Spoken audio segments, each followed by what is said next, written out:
GST fraud के 8 करोड़ के case में दिल्ली हाईकोर्ट ने डीजीजीआई को एक बहुत ही बड़ा झटका दिया है। सवाल यह था कि क्या डीजीजीआई किसी टैक्स पेयर को बिना नोटिस दिए अरेस्ट कर सकती है, और कोर्ट का जवाब सारे टैक्स पेयर्स और बिजनेसमैन को सुनना चाहिए।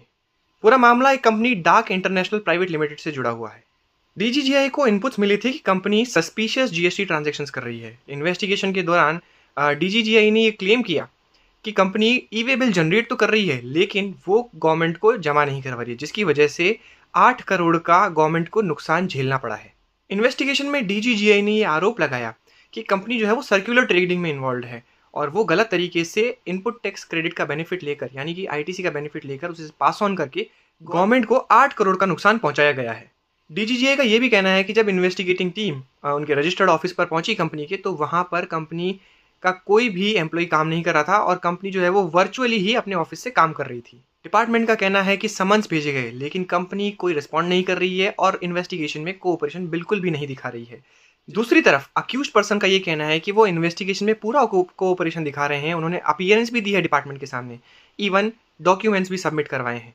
अब यहाँ सबसे इंटरेस्टिंग ट्विस्ट आता है। अक्यूज्ड पर्सन जो है वो सेशन कोर्ट के सामने अपनी एंटीसिपेटरी बेल फाइल करते हैं।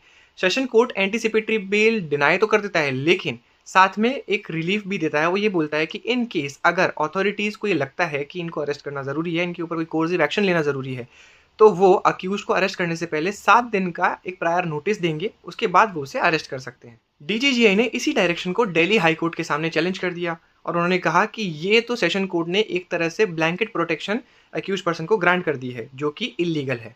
इस पर दिल्ली हाई कोर्ट ने ये बोला कि अभी इन्वेस्टिगेशन जो है वो समन स्टेज पर ही है, इवन कमिश्नर से अरेस्ट की परमिशन भी नहीं मांगी गई है।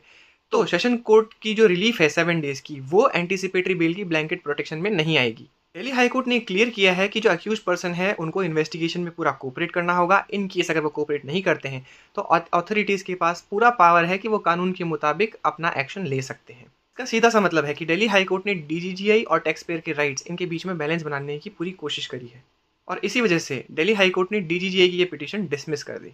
अब एक सवाल आपसे, क्या अरेस्ट से पहले नोटिस मिलना टैक्स पेयर का फंडामेंटल सेफगार्ड है, या फिर अथॉरिटीज़ के पास बिना नोटिस दिए इकोनॉमिक ऑफेंसेस के अंदर अरेस्ट करने की पावर होनी चाहिए?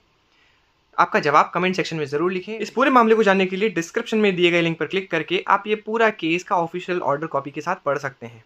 वीडियो पसंद आया हो तो लाइक, शेयर और सब्सक्राइब करना ना भूलें। मिलते हैं ऐसे ही कुछ नए अपडेट्स के साथ अगले वीडियो में। Thank you so much.